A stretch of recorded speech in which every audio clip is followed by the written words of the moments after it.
Alrighty then. So I'm going to walk out here in the field. You can see that there's kind of a green tint to it.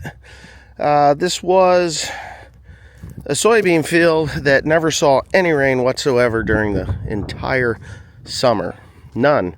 The deer ravaged the soybeans. It didn't even harvest them. I just had Teresa VT them in. Now, I had my nephew spin wheat on before I went to England, and then while I was in England, Teresa went ahead and VT'd this all in.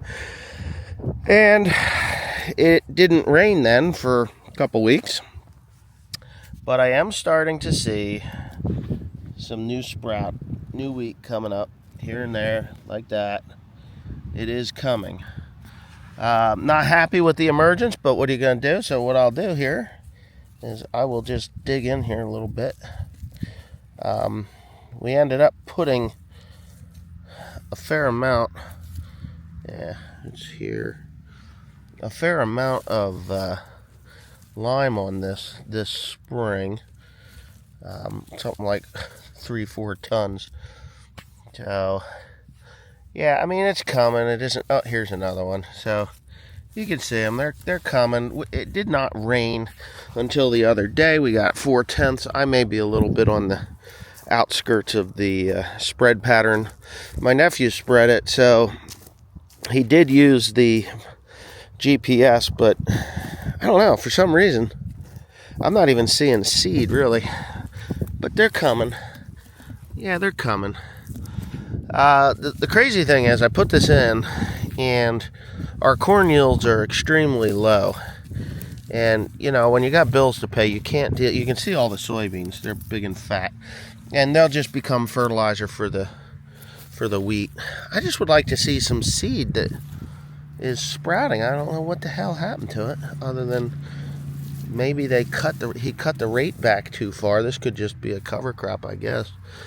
I think it's going to be thick enough, but you know, if you look hard, you can see them. They're there. Because we VT'd them in, then they are. Because we VT'd them in. Oh wait, I just saw one. Something bit it. Oh, there's another big. They're coming. We VT'd them in, so they're not really that. Oh, that's just a grass of some sort. What is that? That's a clump of grass coming. Yeah, we'll be all right. Grain yields were down 36 bushels on beans overall. Less this, I didn't even put it in. Corn,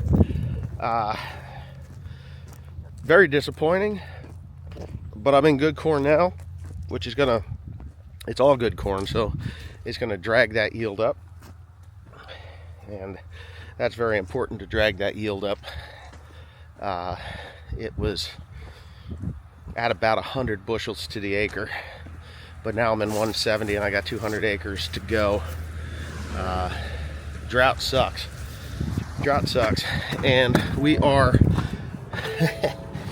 going to be over the threshold for crop insurance. We will not be able to receive $1 in crop insurance because we're over the threshold. If you don't know what that is, you have to be below a certain number, which in New Jersey, crop insurance doesn't pay out for me until 117 bushels to the acre.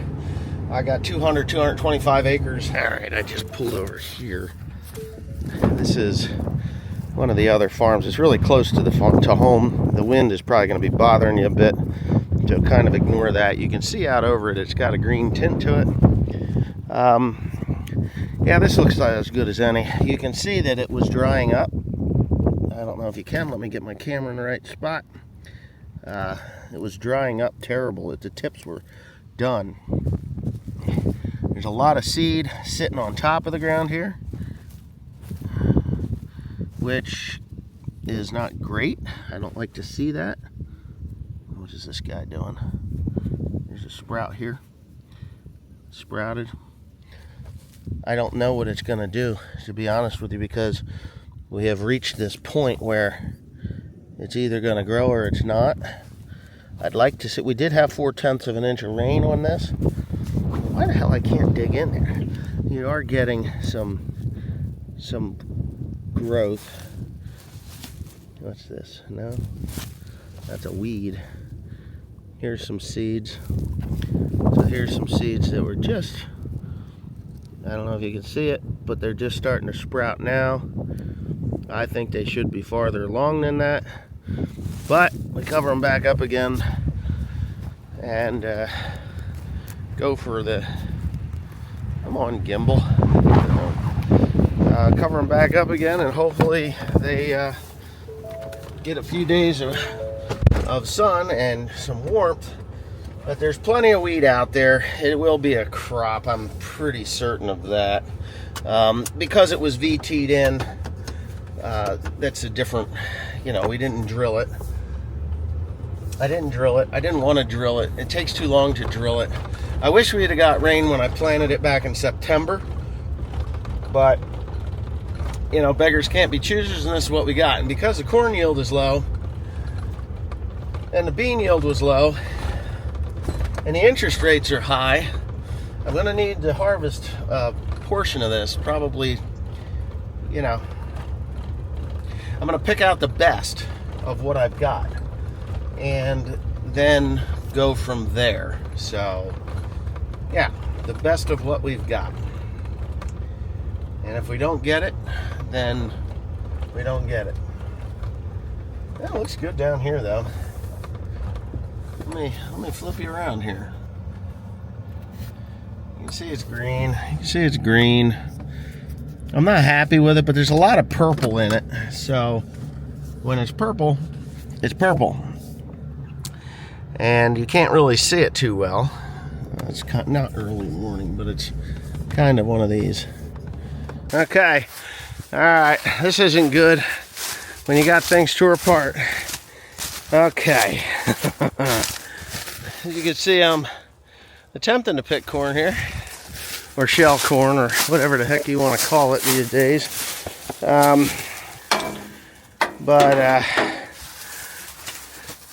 it's an amazing thing. You can see that I'm picking this corn pretty high. You don't want to do too high because you'll miss the ears that are on the ground. You know, you'll have a stalk. The deer here, they'll knock a stalk over, and then there's perfectly good ears laying on the ground there. If you look up in there, you could probably see. And this corn isn't really that bad, right? Pretty nice looking stuff. You can see that I'm picking it at quite a height. Well, all of a sudden, the feeder house chain started to slip, and it was kind of weird, so I backed it up, and I thought maybe it was a row unit that something had gotten into, like a stick, because these trees, these are ash trees, they're all dead. Not all of them are ash trees, but a lot of them are. They're all dead, and well, all of a sudden it's like jammed up, and I was like, well, what the hell? So I'm like, why in the hell is this thing jammed up? So I backed it up and I dig around in there. I can't find anything. See, this is what you get. You get these ears laying on the ground like this if you don't do it right. So that's from backing it up. So I reversed the feeder house. Got in there and looked, and nothing. So I went over and I got the truck and I emptied it out, and I had started it back up again, and somehow, I guess right about here, I got too low to the ground. Right here, I got too low to the ground there on the left side. It's 30 feet wide, you know, and I sucked up a rock, and it did not trip the stone trap. So this thing's usually pretty good. I imagine it's a rock about this size. Full of them. This place is full of them. And cover crop's looking good though. Cover crop's looking really good. Happy with that. You can see it all up in there. Anyways, this rock is in here. So First thing this will do is break a shear bolt up in the concaves. But don't mind this. I have to actually fix the shear bolt. This is just the slug wrench, so we'll take that out. One thing you never want to do is leave the slug wrench up on that nut that's up there. See that? God darn it. That nut right there. If you leave it on there, you can end up with some major problems. So the rock, you can see the dust is right there. It's right here. You can feel it. Well, I could feel it. Can't feel it now. It must have, there it is, right there. It's a pretty good sized rock. Anyways, I shut the thing off. It got up in there. Shut it off before any damage that I know of is in there. It has broken this bolt here. Obviously, it broke that bolt there because there's supposed to be one here. Well, Teresa's on her way, and I have to fix the shear bolt to this thing, which is up there, which isn't really a big problem because I've got my adjustable wrench. And what I'm going to do is I'm going to take this apart here. Let's get me sized up here. I got a, the Nutfucker 3000. All right, and that's what we call those Nutfucker 3000s. I thought I had an adjustable in there. Anyway, what I have to do is get this off of there, and that is I got to get this bolt here. Where in the heck is this camera? Jesus, Pete. Camera does not, it just stays level. That's my problem with this camera. So I'll have to go see if I got another one of these, or I don't know what size it is. Looks like a 11/16, probably 17 millimeter. And I'm going to pull that off, and I'll get this grate out of there. I'll get this grate out of here, and then I'll pull that rock out. And then I got to go up and tear some other things apart. I got to take the panel out of the door up there. Maybe I'll do that first. I'll show you what I got. Let me go see if I got another wrench. I've got another adjustable wrench. I think it's in the combine here. You don't generally use too many tools in this combine because it's not really necessary, but Teresa's on her way with the tool truck, which should have everything in it that I need to fix this. Oh, my son. I love my son, but he's a pain in the ass. He gets into this toolbox in the back, and if it don't belong to him, he don't want it in there. Oh, well, here's an exception. I found some corn chips. Nope, not in there. Wouldn't dare have it in there, right? I got my toilet paper in case I gotta take a dump. A bunch of books that used to be in there. A water bottle. And no tool. No tool whatsoever. Shit. Oh, what a pain in my ass this is. So, put that back in under there. Get my toilet paper in there. There you go. If you're wondering what the toilet paper's for, I'm sorry. You should probably know that bears actually shit in the woods. So, anyway.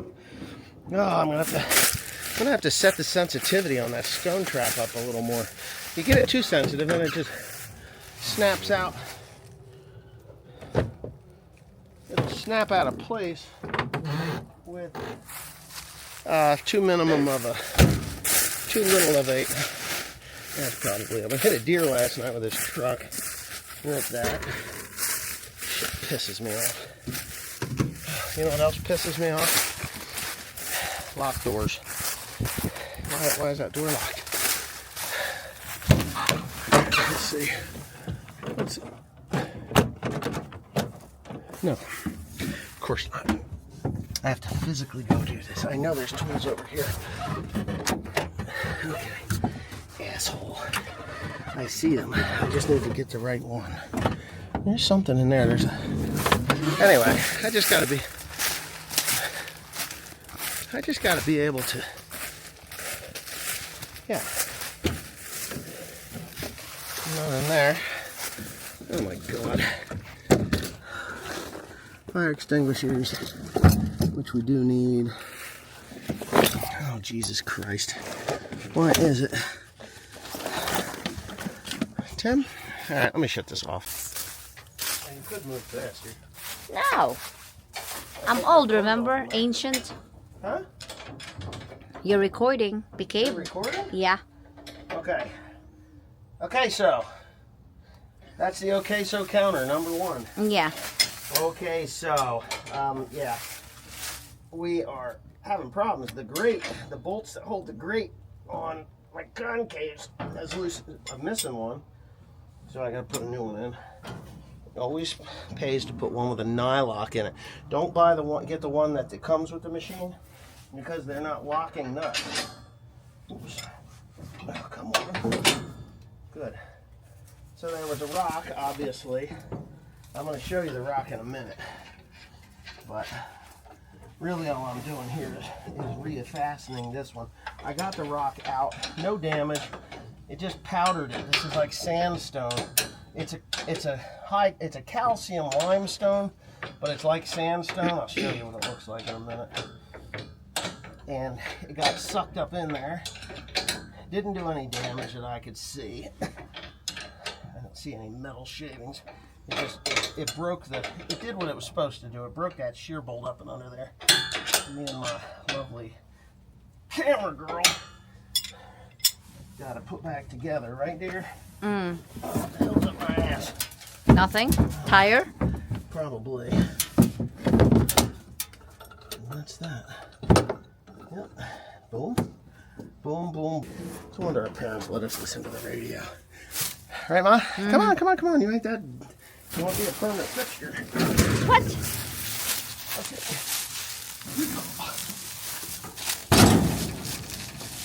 Then we come back over here. I will show you.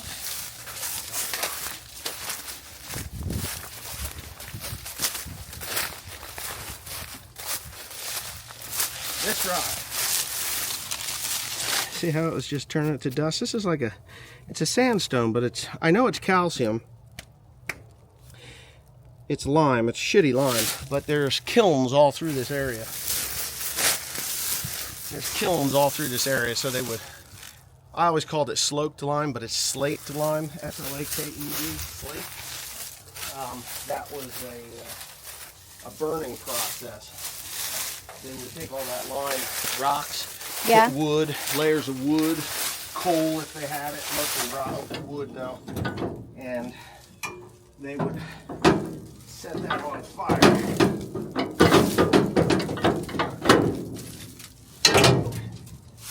So they would set it on fire, and then when it was all done, ash is alkaline anyway, wood ash is, and they would dig all that out, and all that lime or that stone would be all powder then, and from there they would. Did I just throw that thing back in the field?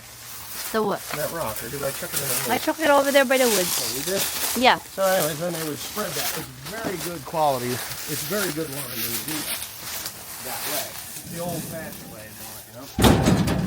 So, yay. All right, Mom, I'm going to put this back in the truck. You can come with me. We'll go for a couple of rounds, make sure everything's working. Yeah. Are you not going to... Don't worry about it. When I get done... Okay. What the fuck? Yeah, dealing with a 12-row has to contain an ass sometimes.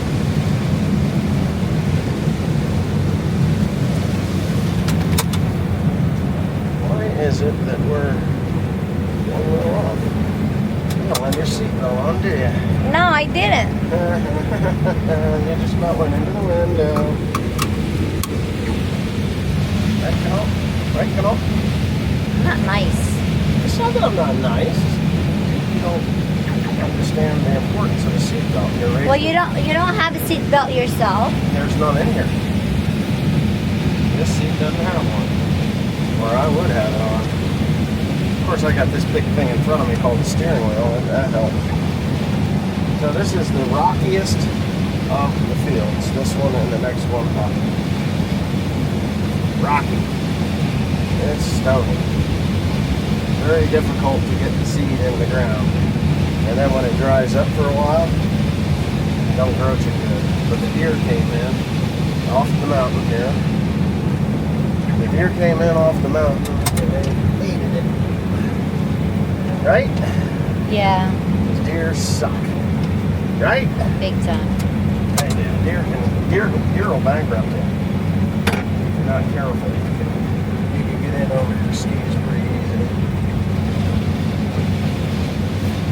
With deer. I see these guys down in Delaware Township, they're planting soybeans down in that deer hole. Beans come up really good and then they just disappear. And we have deer problems as well, right? Oh, yeah. We're not immune from them.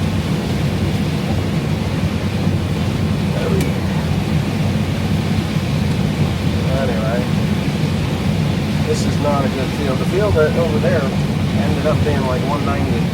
Oh, nice. Which is good for what we're dealing with here.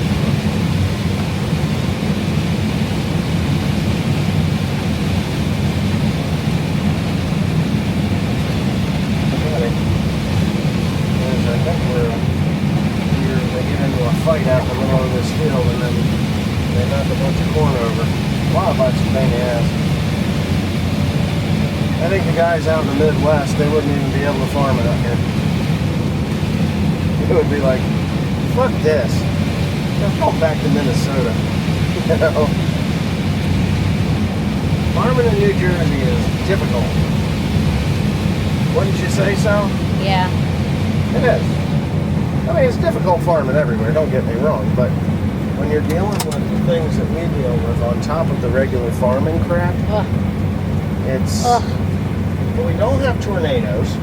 Which is a plus. Well, isn't true. We do have them. They're just not very... They're not like... they're not huge and they're very isolated. When they do happen, you know, it's big news, but they'll never call them a tornado.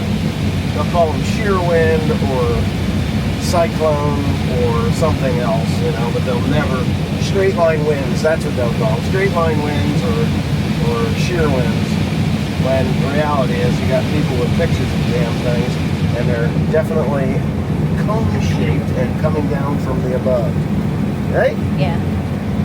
Now this field, that's not terrible there. That little spot there, look, as shitty as that was, we're going on. So it's working your shear bolt? Yeah, everything's working. Good.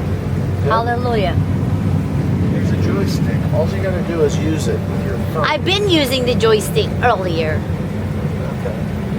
I mean, that camera's not Filipino proof. No, it's not. It's No. American proof. It's not even, I even screw it up. And I've been filming for a lot longer than you. Oh, what is in my phone? Probably a lot of information about you.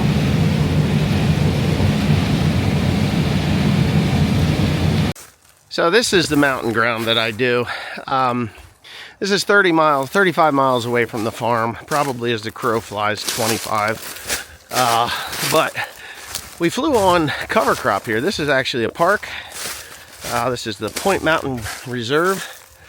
Point Mountain Reserve or Preserve, I can't remember which one. There's a difference. The difference is a preserve is preserved. You can't build houses on it. But this, I think, is a reserve, which they reserve it in case the county runs into trouble and they need money, then they can sell it and they build houses on it. And that's that. But it's a park between then and there. Anyway, I'm going to show you the cover crop that we flew on back in September. Let me get myself all flipped around here. It rained up here. Look at all these. This is butt shelling, by the way.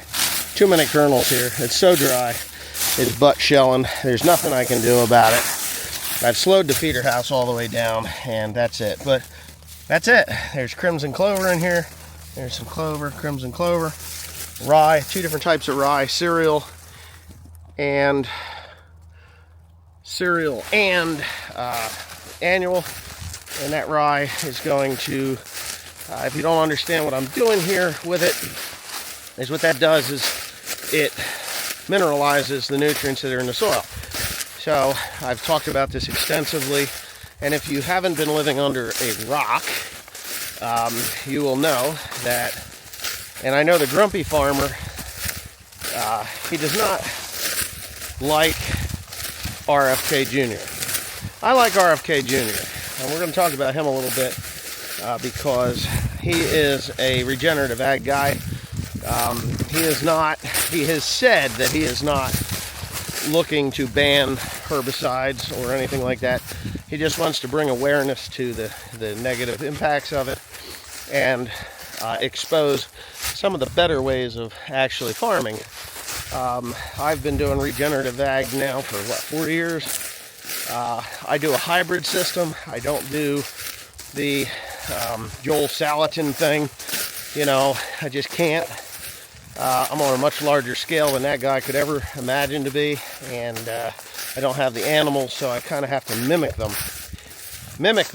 So what does an animal do that I can't do, right, on this farm or these farms? Well, I can't pee and poop on everything, so, but I can have my mechanical cow, the vertical tillage machine, which will damage the what do you call it, the plant, and cause that to, when you damage the plant, it causes a response in the soil, which then makes it exude sugars and carbohydrates and all that other lovely stuff into the soil, which then sequesters the biology to bring the nutrients that plant needs. And then I terminate it and then plant my cash crop. There is also fertilizers being applied, just at a reduced rate or a lower rate than what they would recommend or need you to do. Not by a lot. So if you go to the fertilizer plant and you say, hey, look, this is my soil test, and they make a recommendation of, let's just say, 12, 23, 23, 05. Right? Sounds good. 12, 23, 23, 05. That's sulfur at the end there. Maybe you want to throw some boron in with that and some zinc, which you can easily do. And you can even use ammonium sulfate to get some sulfur in there. Don't want to overload with sulfur, because sulfur is a bactericide and you'll destroy your biology that way too. So you kind of got to be careful with that. That's why sulfur uran is not really the best option for increasing your sulfur. It's only 2% sulfur anyway, but ammonium sulfate seems to be the best way to go with that, and you can put that in with that. So if they recommend, say, 600 pound of that to the acre to grow a 250 bushel crop, not including the nitrogen that you're going to have to apply as well, I could easily see you cutting that down by 1/3 by doing the regenerative ag program, as long as the weather cooperates with you and you get it where it needs to be. So broadcasting that on, you would need to have somewhere around 650 units, or 650 pounds of that. I could see you putting down literally 200 pounds of that or less in strip till, what they call strip till, or I'm going to call strip fertilization. I'm working on a machine right now. It's not on here. I'm going to put it on Patreon. Yes, I'm going to get back into Patreon, because Patreon is where the bills will get paid. YouTube has sanctioned me to the point where I can't make any money doing it. I'm not trying to make money. I just want to show good content, and I want to be raw. I don't want to be dealing with literally strikes. If I get too many strikes, then they'll kick me off of YouTube, and then I can't even post to Patreon. So that's that. That'll be a big pain in the ass. But anyway,